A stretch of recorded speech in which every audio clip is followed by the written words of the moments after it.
And hi everyone. Thank you so much for staying through the past 2 days. And I promise we'll get through this and then celebrate. But it's been so awesome to be a part of AxCon and watch all the amazing presenters we've had. I know I just was watching Steven's last talk on gaming and love that. So yeah, I'm really excited to talk to you about accessibility libraries and essentially how designers can actually start talking about accessibility and inclusion earlier in the process and why that's a good thing.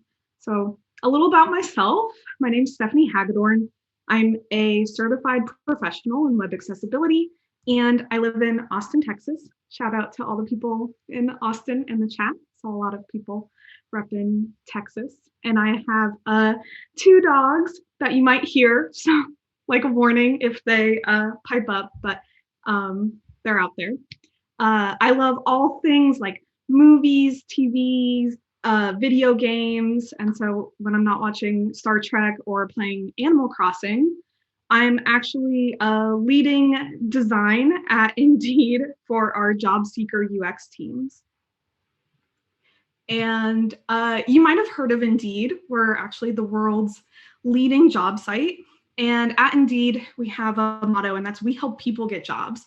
I got it on my shirt here. And it's really a core tenet of Indeed's ethos and baked into all we do.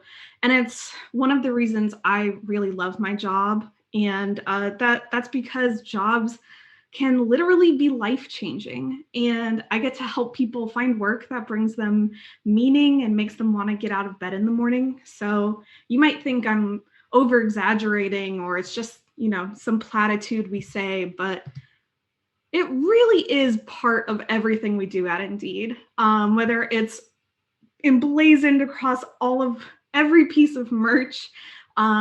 It's always leading the crowd of Indeedians at pride parades across the globe. You'll see it on all of our signs at career fairs and hiring events that Indeed holds. And then we also have pictured here is these little orange chairs. And so in every conference room at Indeed, when people went into the office, we had physical orange chairs. And now we have little work from home friendly desk-sized orange chairs. And those serve as a visual reminder that the job seeker has a literal seat at the table. So we really take thinking about our users super seriously here. And if you're not familiar with Indeed, it's seen a lot of change over the years. And in the past, we were focused on, getting all the jobs, being just like the Google for jobs. And we optimized the site for more hires on Indeed. So through thousands of A/B tests, user research, monitoring metrics and data, analyzing data, you have the Indeed you see here today on the right. I'm had my hand in a little bit of that. And so while we've always put the job seeker first, we hadn't necessarily considered all the different kinds of job seekers out there and the unique challenges or barriers that they face when trying to use Indeed. And with the unfortunate record unemployment right now, it's been more important than ever to focus on these job seeker needs. And that's especially true for people with disabilities who experience joblessness at higher rates than the general population.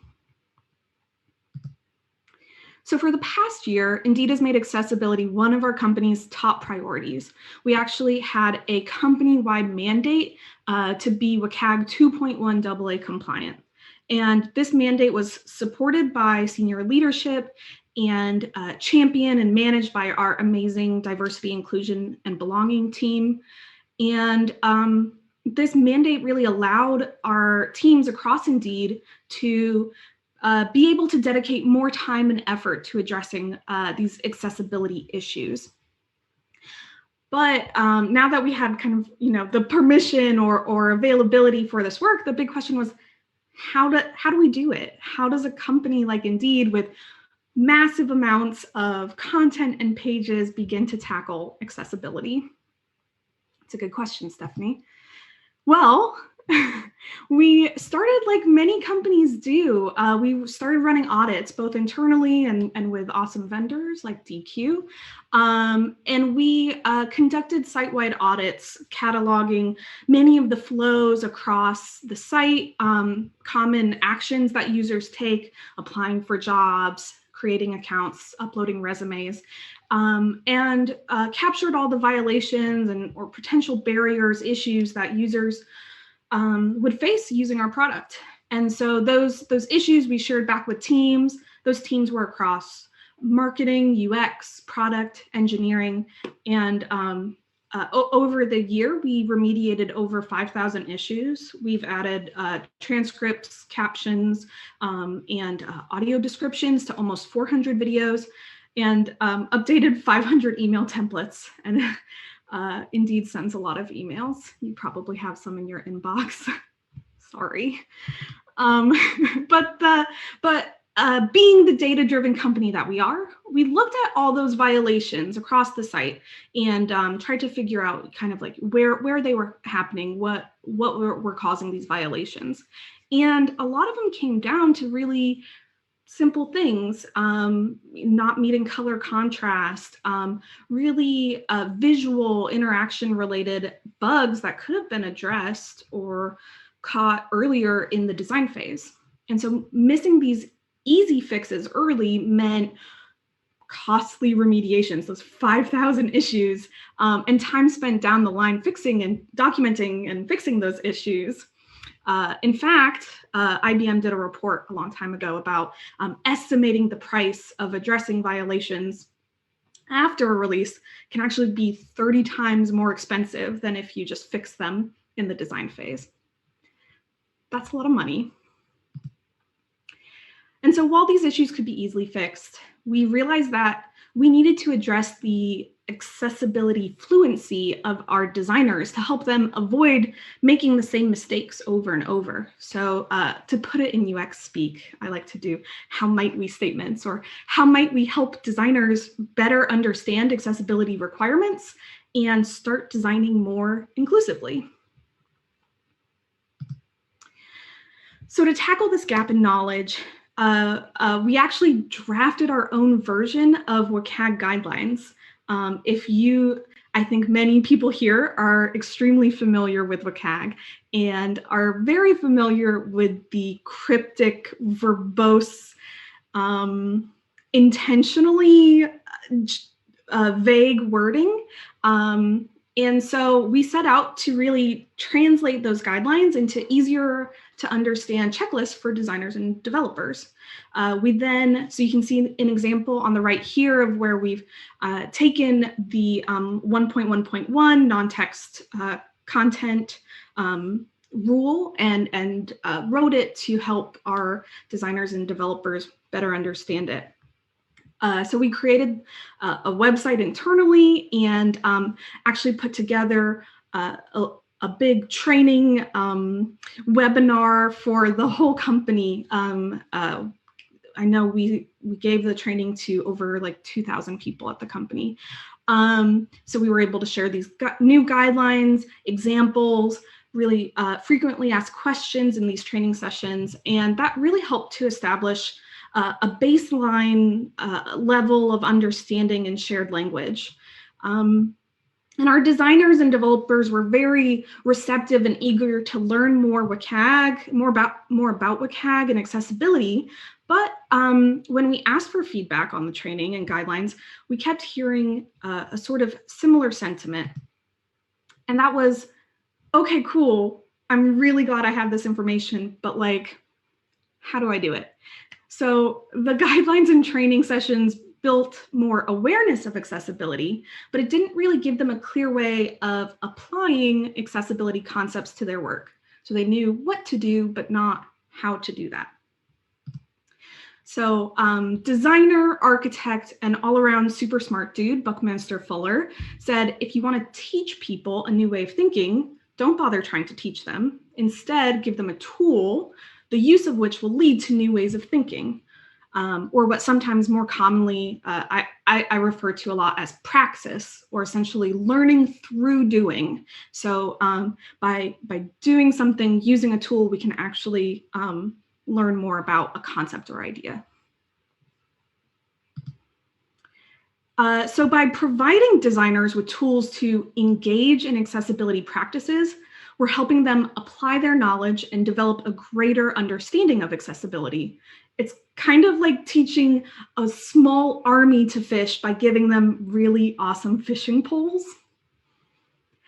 So at Indeed, our designers primarily use Figma, as well as a handful of libraries and plugins to streamline their work and maintain consistency across products. For those in the chat or watching who might be unfamiliar with Figma or libraries or components, they're essentially like little reusable pieces of design that you can easily drag and drop into a file and reuse and modify kind of over and over. The example to the right is a small animation GIF kind of explaining how designers might use these components. Hey, Stephanie, can I jump in and bug you for just a second? Yeah. Can you move back and recenter yourself just a little bit the way off screen? We were before? Yeah. I'm like too excited. I'm sorry. That's cool. All right. Sorry to interrupt. Go for it. No, all good. So meanwhile, with the WCAG 2.1 AA mandate, designers are now being asked to make sure their designs meet these new requirements before handing them off to developers. So we thought, like, why not make a Figma library that actually makes this handoff, there's my dogs, that makes this handoff a little easier and simultaneously, simultaneously helps build an understanding of WCAG. So we did exactly that. We created an accessibility redline library with a variety of components and callouts to help designers highlight key parts of the page to developers. Often, if you're unfamiliar with redlines, they're design files before handing off to developers to ensure designs are made according to specification. They're called red lines because they refer literally to the red lines designers use to communicate these specs. But in this case, accessibility considerations. As opposed to WCAG, the library is organized by different elements or content types. So if you're familiar with WCAG, it's organized by perceivable, operable, understandable, and robust, or POUR. And it's more focused on the end users of WCAG, which are users with disabilities or barriers when using products. Instead, we were reframed these guidelines to be focused on the people using them, so for designers and developers. So things are grouped by headings, images, video, things like that, to make it easier to know what distinctions or callouts to make in a file. So for example, if I have an image on my page, I know I can go to the image component and I can choose the appropriate option for my image. So I can grab my little image arrow call out, and I know, oh, I need to include an alt label here so my developer knows what this image alt tag should be. And that doesn't leave the developer to say, what should this be? I don't know, I'm just gonna call it screenshot, and then it's not helpful for anyone. So all of the components are pre-filled with the correct CSS or HTML elements. So designers don't have to remember things like autocomplete values. I know for one, like the street field autocomplete is address level 1. And so you don't have to remember that. You can just grab the component for autocomplete that says street. Or that the correct landmark role for footer is content info. Instead, I just need to go grab my landmark for footer and it has the right value. And so this ensures that developers are using the right values, as well as not having to guess at where landmarks fall on the page or what the intended focus order. Sorry, I can mute for a second. Or what the intended focus order of a page or pattern should be. We also included, this part gets me really excited, but these little labels for indicating different types of styling, whether it's for states of elements or any keyboard mapping for custom elements. So using the magic of Figma and auto layout and things like that, you can kind of quickly make a table for what the right keyboard mapping should be for a custom component. And I'm a big Figma nerd, so I love that. Along with the library, we also included a handy walkthrough of all the components, how to use them, and linked to the relevant WCAG guidelines. So if you were wondering how you should use the image tag or how you could use the autocomplete labels, you could look through this guidance and kind of better understand the components.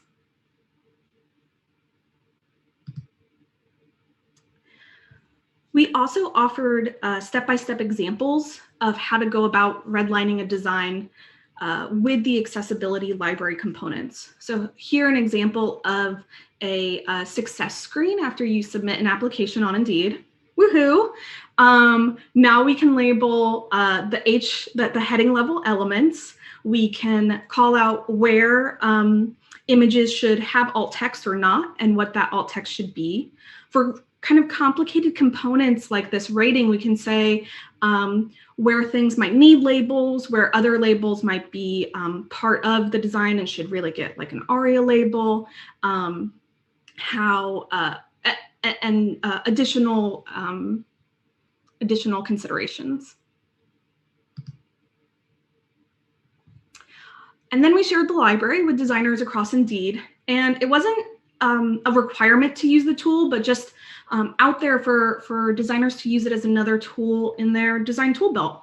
And it took off really quickly, which was exciting and flattering. And we soon started seeing like more and more designers coming to our Ally office hours or coming to our Slack channel with questions about how to resolve problems with reading order or considerations for custom UI patterns, things that designers hadn't really come to us with questions about, which, you know, made us think maybe they weren't thinking about before the library. So for one example, like one team working on a carousel pattern realized that they needed to think through the focus order to make it more accessible for screen reader users. This led them to reference established ARIA patterns for carousel and create a pattern more consistent with accessible carousel functions across the web. So many teams started making changes, not just to new projects or features, but as a way to see their existing product through a new lens. Another team, our messaging team, used it to rethink the heading structure of the entire messaging experience. And that led them to create a more semantic and easier to navigate page for keyboard users. The library also worked as a way to reinforce the Ally training and education that product teams had received prior. So one of our associate designers here said, it provided me with a constant refresher as I created my designs. While I also found the Ally training helpful, seeing the examples with the guidelines in place made it click really well for me. So that idea of being able to practice and have the tools to be accessible and think inclusively help them to better understand some of the guidelines and principles. And the impact of the Redline library goes beyond our product. It also shapes how we approach the design practice altogether. Designers are thinking more intentionally about how their work impacts persons with disabilities. And tools like the library have enabled them to reevaluate workflows to be more inclusive from the start. For example, this design manager said, we adopted an accessible by design initiative, utilizing the library and other tools to design new ideas for Indeed that are accessible from the start. I'm I'm sorry, that's just like when someone says that, makes my heart jump. So happy. Each quarter, we will continue to evaluate and reconsider how we're approaching accessibility with our designs and strive towards a goal of being accessible while still keeping the speed and flexibility that our product and engineering partners value. So it really just drives home the point of how building these tools can shift people's mental model and ways of working, which is really interesting. And right, so while having tools like the Redline Library is helpful in speeding things along, creating tools, practices, and processes with an accessibility first mindset has a far-reaching impact beyond just getting the product to market. The more we think about accessibility while we design, the more we challenge our assumptions and examine our biases, making us not just better designers, but better allies. Design requires empathy, it's like a muscle, and designing for accessibility allows designers to work that muscle even more. The earlier we start thinking about accessibility issues, the more conversations we have about accessibility, the more we begin to make it a normal part of our practice. And more important than the internal benefit we gain from being accessible, whether it saves us money or has more people coming to our website, it's the effect it has on our job seekers and employers on Indeed. Because an accessible Indeed means more jobs for more people. And that's my talk, super short, but yeah, excited to answer questions. I also, Zach or Travis, if we have time, I can always show a little deep dive of the library for people to get a glimpse. I think we have a ton of time, so that was really great. Thank you so much. There's a lot of curiosity around the library itself, just like we talked about before we went live. There are a bunch of people asking if you're ever considering making that available in the Figma community or otherwise. I kind of hinted that you were working that out internally with legal, but if you want to speak to that a little bit and maybe dive in a little more, that'd be great. I think we've got plenty of time. Yeah, so this talk kind of coincided with an article we wrote at Indeed that we released on our Medium blog just this Monday, and we're working right now in order to publish to the Figma Community Commons. We have to get legal to approve. Basically, it's kind of like an intellectual property question because it becomes Creative Commons available to everyone, which we're hoping to get, just needing to check all the legal boxes. But when that is available, I'm definitely going to be tweeting it out. So if you follow me at Steph_Hagadorn on Twitter, you can find it there. Or if you follow just the Indeed Design blog on Medium, or if you follow anyone on LinkedIn, you'll probably see it there as well. But I can share some of the things we have here, and then it's like a little. There's a lot of consensus of a deep dive into the library, if you'd like. Okay, cool. Cool. From my friend Denis and some anonymous folks as well. So yeah, it sounds like a popular idea. Yeah, I think it's easy to talk about, but then you can kind of see what the actual tools are. And I just updated it to now support variants, so I'm like excited about that as well. So I do have a couple like intro slides. If you've ever used like any of the other kind of Figma community files, a lot of times you can just they'll be set up sort of like a slideshow presentation, and you can press the N key and it will kind of flip between all the slides. So we just set up like an introduction. What is this library for? How to use it? Accessibility is everyone's job. 100% agree. And yeah, just kind of like how to use the kits if you're not familiar with how to use components or things like that in Figma. And then we kind of just go element by element about, what is the element, how to use it, and just overall some recommendations. We also include a link to the WCAG understanding documents, which is like the holy grail of just all the knowledge you could possibly want about those guidelines. So here we've made like just a really simple title call out. And at Indeed, we have a special one that includes like, we sort of default set it to end in like -indeed.com so that whenever you have a new title page, they can remain consistent. And these are built with auto layout, so they grow to fit the title, which is really nice. Headings, so we have heading levels, H1, H2, H3. I'll back out just a little bit to show, maybe I can just drop one of these in real fast. But you can see my asset panel here on the left. I can just grab my little headings chip, beep.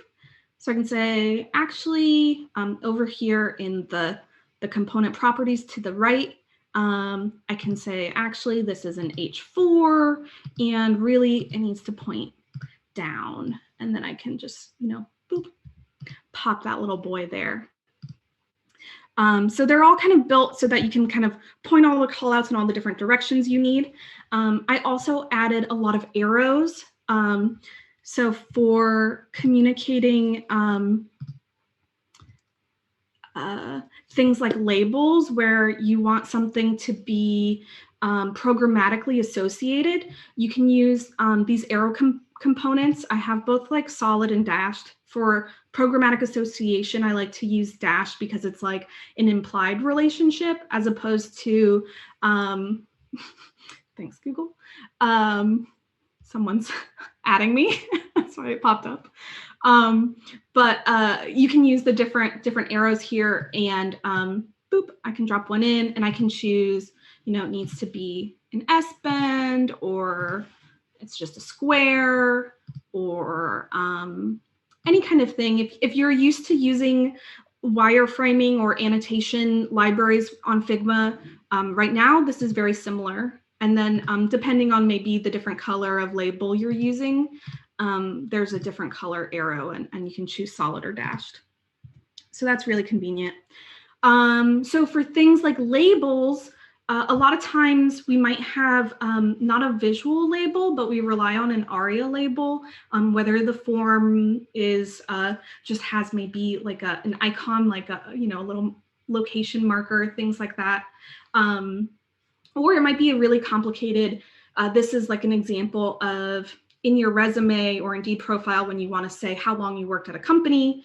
We want to make sure these to and from labels, and specifically the month and date, are all programmatically associated. So as you're navigating through, tabbing through as a keyboard user, you can still get the context that's kind of displayed visually here. So we would hear, month, from, time, period, whatever voice you chose for your screen reader. Mine's an Australian lady. She's delightful. Here's an example of autocomplete. So you can grab your label. You can set, is this, an autocomplete label? And you say, yep, it is. So it becomes an autocomplete. And then I can choose, is it a city, company, country, current password, new password, job title, username. So like, I'm always really bad at trying to remember all the different autocompletes that there are, but this is a nice kind of helpful list of all the different autocompletes, and it includes the correct attribute name for the developers. Are there any like specific questions about some of the elements? Here's how we designate like reading order or focus order for maybe a particularly confusing component. So for job cards, we wanted to indicate you should read all the information on the left side of the job card before you would read something like save this job or dislike this job, so that that came at the end of the card, even though visually it looks like it might appear after something like the title or company name. There are quite a few questions, not maybe specifically about the library, but there's a few that are pretty popular if you want to go ahead and field some of those. Sure. Okay. Here's one. Would you recommend other organizations look into creating their own version of the Web Content Accessibility Guideline documentation as Indeed did this help your developers better understand the success criteria required to make an accessible website?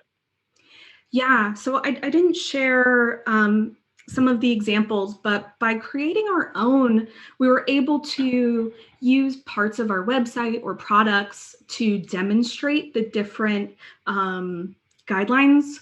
So if it was about, a lot of times forms are super big in our apply product and our resume products, and we could use examples from there, which I think really helped the developers see how these guidelines applied to their work when we were literally showing their work with it.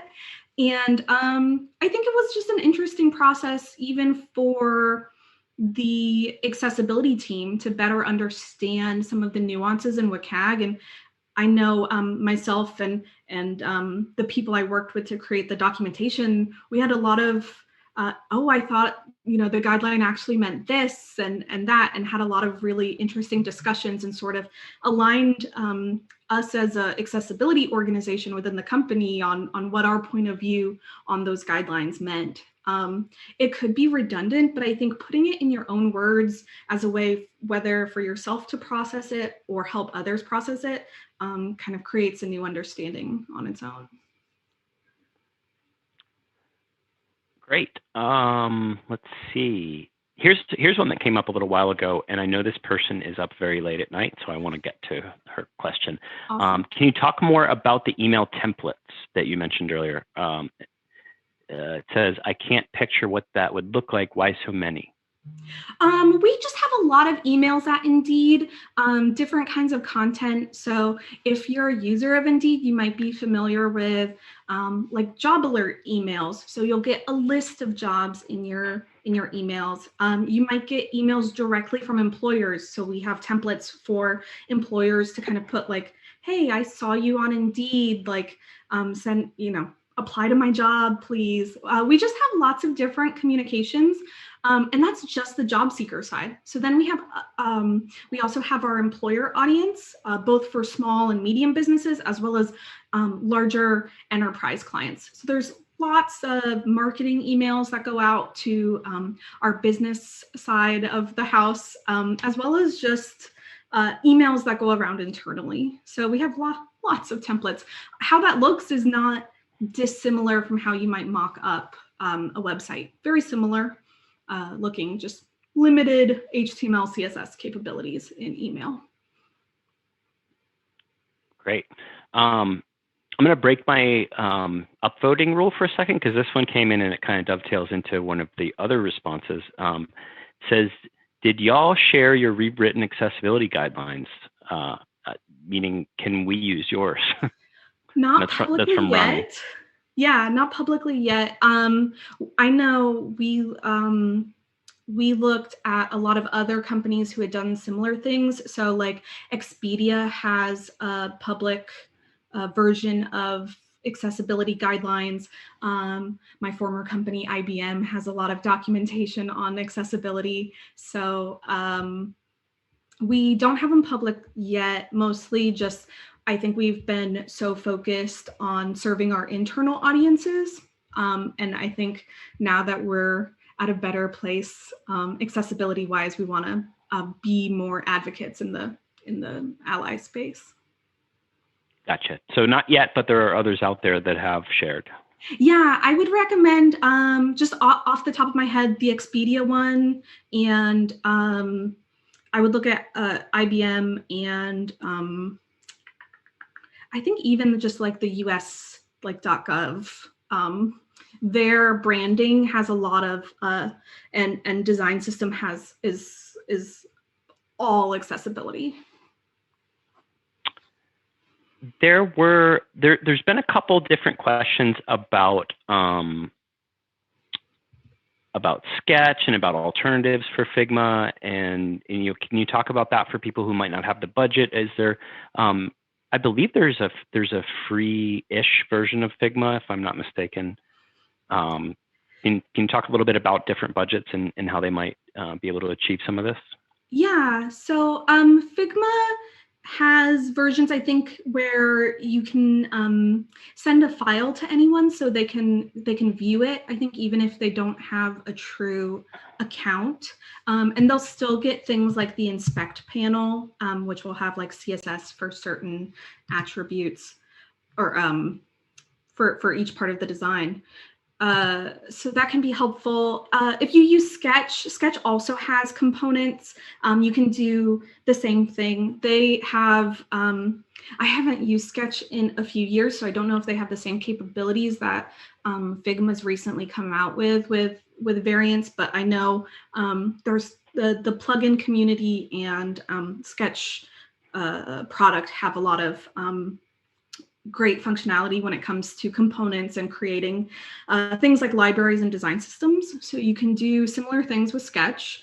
I think even if you are still in the Adobe landscape, you have symbols. So you can do the same thing there. It just might be a little more cumbersome or not flexible. I think you could also, this is like a great challenge, and I think I might take this on, but I bet you could do something even in like Google Slides or PowerPoint, just like you would make PowerPoint templates for your company to use. I think you could make grouped objects that you could easily demarcate parts of your work in. So I think at least ideas or pieces of this you can take and apply in ways that work. I think if you think of it almost like reusable little, like a little sticker sheet where you could just, grab, even just PNGs to drop onto your like screenshot. stamps in Sketch or whatever. Like, yeah. I've seen people use those for annotating designs and things like that. Yeah, even if you had something just like Acrobat, like PDF, even just the comment tool, obviously you would not have the luxury of kind of having all the components built, but I think designers taking more ownership of the accessibility work or practice in helping shape keyboard navigation and the screen reader experience and how all that sounds like. I think we need to start thinking about that part of accessibility as usability, and we should be more thoughtful and intentional there. Very cool. Let's see. Oh, I'm going to cherry pick this one. I think this is a great question. Do you provide your developers code to go along with any of these components, or does each team create their own code based on the design specs? Yeah, so we have an awesome design system team. A lot of these designs you see here are just made up with our design system components. We have a huge library, and the team has worked to create parity between Figma and the design, like coded design system. So they also work closely with a lot of the accessibility advocates at the company to make sure that when those designs are coded, they are accessible. So a lot of maybe keyboard functionality is already kind of baked into those components and just part of the library. All right, let's see. Where is that question? Oh, here we go. This one's pretty popular as well. How do you approach revisions to the components in the library, and how do you update the designers and developers on what was updated or changed? So I guess versioning or change management question. Sure. So if you're familiar with publishing libraries in Figma, here you can see just all the versions of the components. They're put into variants, like I mentioned here. And I recently just updated this. They were just kind of nested components. Now they're variants. And anytime you make a change to a variant, or anytime you make a change to a symbol, in Figma, there's this little like library icon tool. And all you do is hit publish. Here you can see where hardcore library users.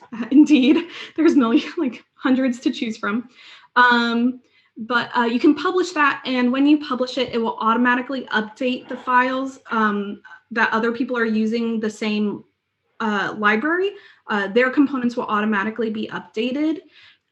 We also are big Slack users at Indeed, and for things like the design system, or when I announced, hey, I made them variants, I just posted in like our UX channel, our Allied channel, to say, hey, there was an update. So we it's sort of like ad hoc broadcasting, but the way Figma manages libraries and teams is like chef kiss, really nice. So they'll automatically update in your file.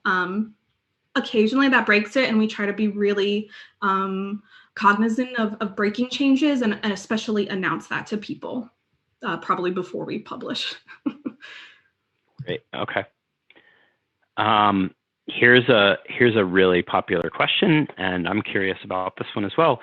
How did you get funding for this project, and how long did it take you to complete the entire project? Complete, I'm sure it's ongoing, right? Yeah, this is sort of like one of my personal pet projects. This was something I wished I had, and so I was like, I think I'll go make it. And I mean, Indeed's just a really wonderful company to work with. And if you think something should be made, we have a lot of hackathons, and even project teams are kind of in charge of deciding, you know, what they should do on their product, or what the team should be doing. So as someone interested in accessibility and a designer of the company, I just wanted to create the tools, and with kind of free time and my availability, put this together.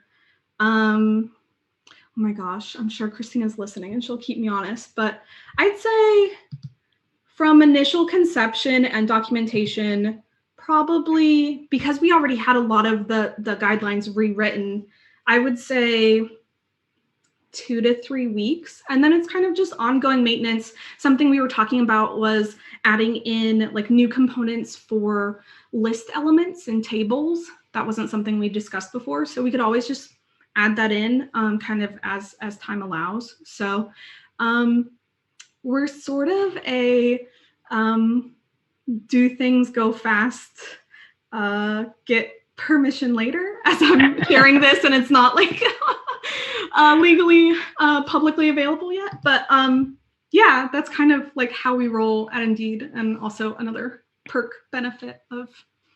Very cool. Awesome. Yeah, I think my CEO might be listening too. And I would say we do that as well. Here's a question that's come up a couple times, and I know a little bit about this, but I don't think I'm allowed to speak to it. But maybe you can, and that's the accessibility of Figma itself. Do you have a read on that, or can you talk at all about that? Yeah, that's a really good point. I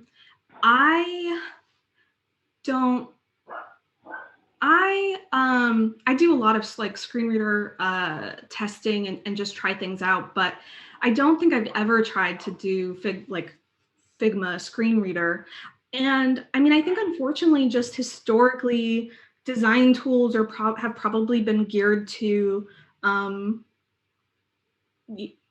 just not catering to probably specific audiences, like people who might have visual disabilities or impairments, things like that. So I can't personally speak to Figma's accessibility, but that's a really good question. Yeah, I will be so bold as to say I do know that they care and are looking at it. Yeah. I can't say much else. Yeah. So it's definitely something that's on their awareness radar for sure. So that was a great question. Another fun one based on your library is, how much of your day is spent in Figma? This library looks huge! ! Oh my gosh. The design system team would laugh at you, because this is a small baby. Oh, I'm gonna zoom in so y'all can check out these keyboard tables because they're really fun.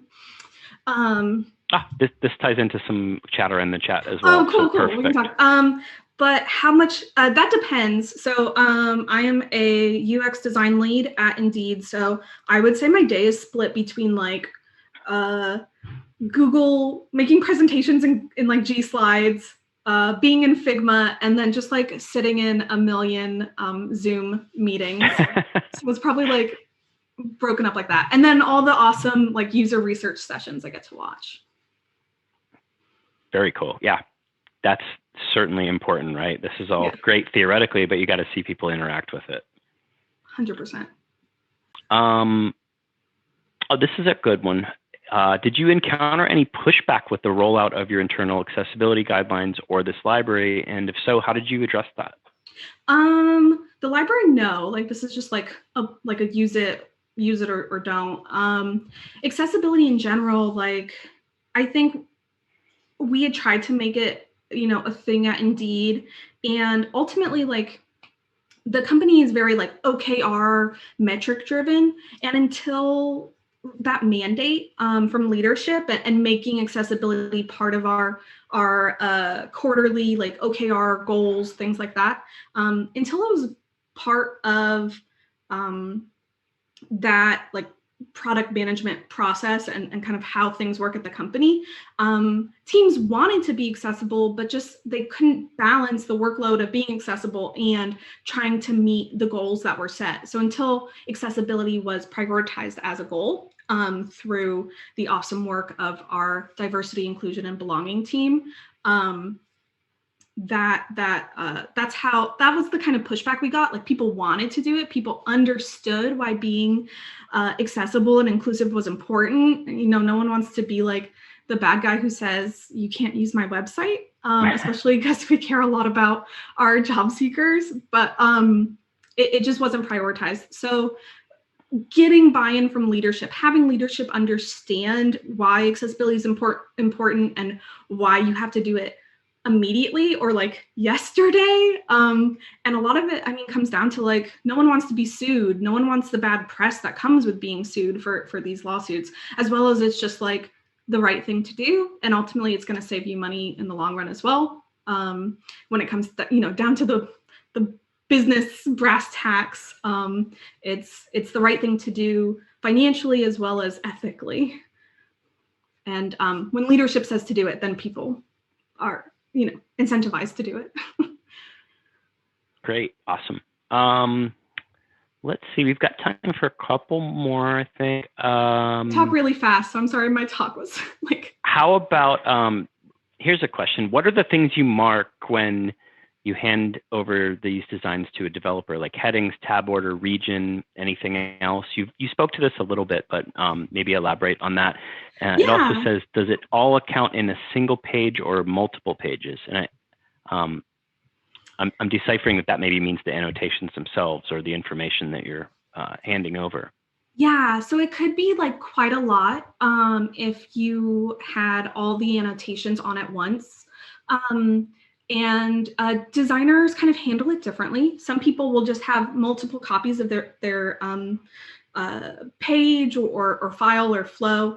They might have one that specifically has kind of traditional red lines that shows things like margins and specs, calling out the specific colors, things like that. And then next to it, they might have, here's all the labels and things. Here's kind of what should be a button.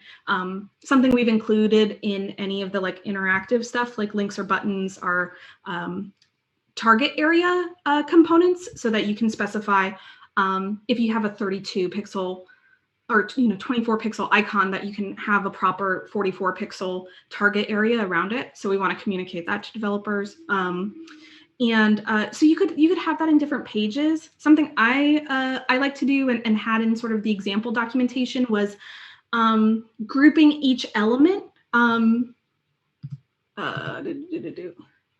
So you'll see kind of components grouped here. So what I would do is like I would put in all my headings, and then I'd group my headings so that you could easily turn on or off the visibility of those. So depending on what part of the design or content the developer was working on, they could turn on and off those individual layers. And so in the description of like how to use this file, it's really like whatever's kind of necessary to communicate. You don't need to always, you don't have to indicate every element. There's not, a required set of elements that you do need to call out, but it's really like, where is something that might need special consideration? Where, can we be more thoughtful or intentional with custom components? Do I need to include, this is what, how the keyboard should work with it. This is the focus order. So it's kind of like as necessary. And really just a starting point and something to reference for designers and developers to talk about. Like ultimately, if this just leads to designers and developers talking more about accessibility, that's like a win in my book. Absolutely. So we are at time, but I want to squeeze this one more question in because I think it ties all of this together. This is from Phil, who says, so that you mentioned your approach to the usage of the accessibility libraries is use it or don't, right? Is this because you're confident that word of mouth will be sufficient to see high adoption levels, or is there something else behind that? I mean, I think like no one wants to be like told what to do. And I think if you build it, they will come. Like no one was doing this because they didn't have, it wasn't because they didn't want to think about these things. They just didn't have an easy way to do it. There's like a psychology like theory that basically the more difficult something is and the the less they want to do that. I think it's like the fog theory or something like that.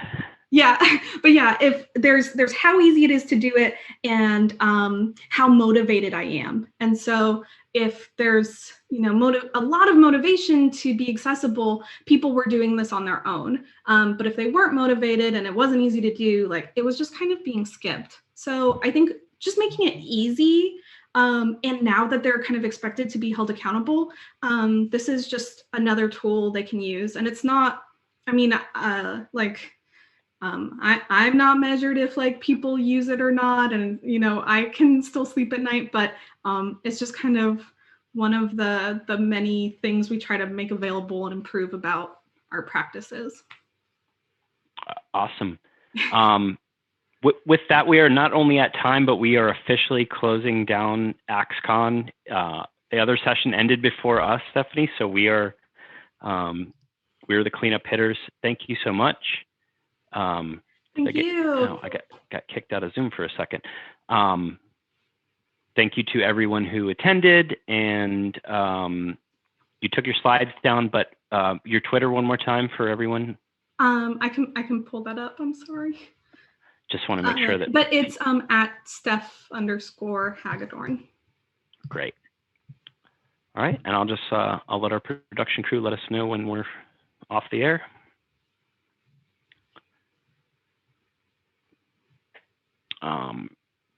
We didn't get to all the questions, but hopefully those people will reach out. Thought it was a great session.